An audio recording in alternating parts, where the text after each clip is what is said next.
Hello दोस्तों। आज मैं आपके साथ में अपने लाइफ की एक नए एक्सपीरियंसेस को शेयर करूंगा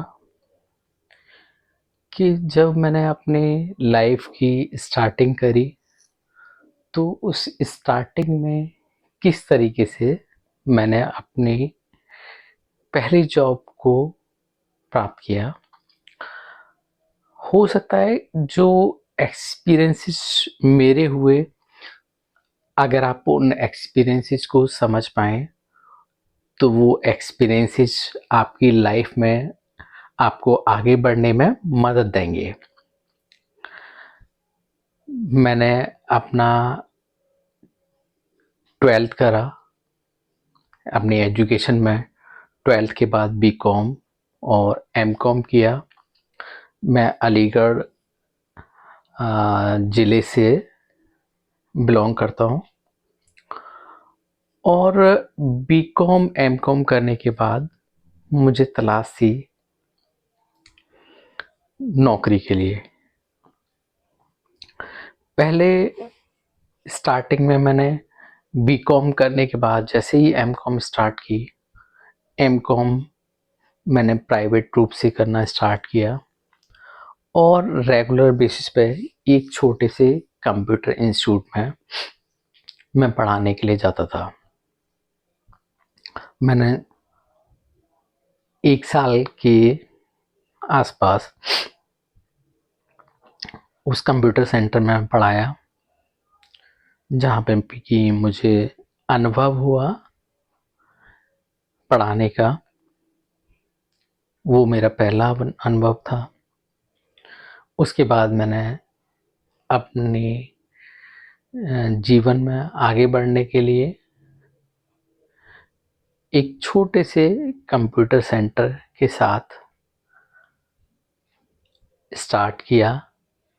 मैंने एक और वहाँ कुछ बच्चों को कंप्यूटर सिखाना शुरू कर दिया। पर वो कंप्यूटर सेंटर ज़्यादा दिन नहीं चल पाया, क्योंकि क्या होता था, वो कंप्यूटर सेंटर मेरे पास 4-5 कंप्यूटर होते थे। जिस जगह पर मैंने कंप्यूटर सेंटर खोला हुआ था वहाँ पर लाइट की बहुत ज़्यादा समस्या थी।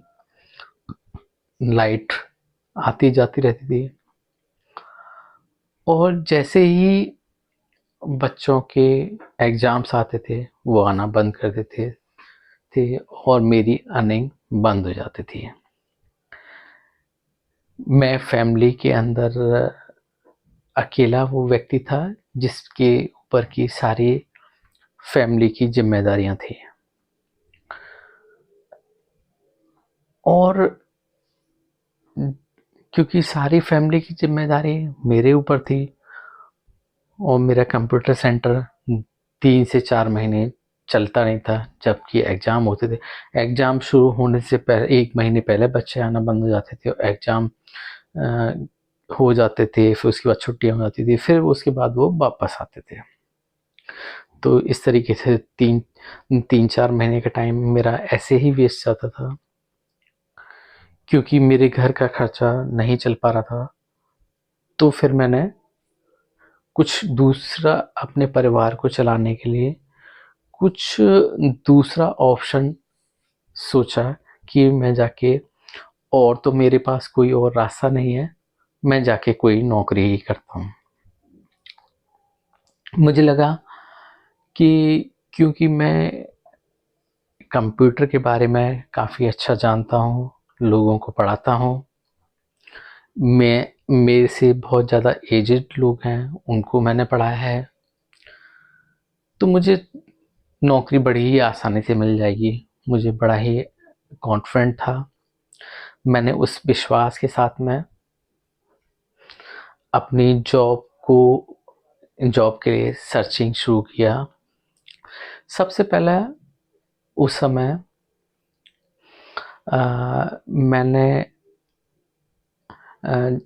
मेरे यहाँ पे कोई जानने वाले थे जिनके यहाँ की न्यूज़पेपर आता था।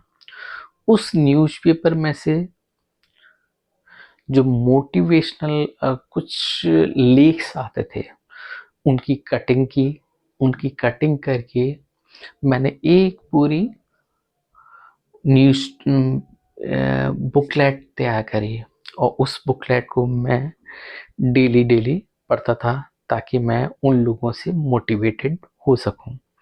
मैंने अब्दुल कलाम को पढ़ा, और भी काफ़ी अच्छे लोग थे, उनके बारे में मैंने पढ़ा। जॉब सर्च करने के लिए तरीका मैंने ये अपनाया कि मैं अपने शहर के साइफर कैफ़े में जाके वहाँ नेट पर सर्फिंग करता था, और जो naukri.com और जितनी भी साइट अवेलेबल थी जॉब्स के लिए, वहाँ पर मैं जॉब्स अप्लाई करता था और उनके फ़ोन नंबर्स निकालने की कोशिश करता था। मैंने जॉब अप्लाई कर दिया। अप्लाई करने के बाद फिर मैंने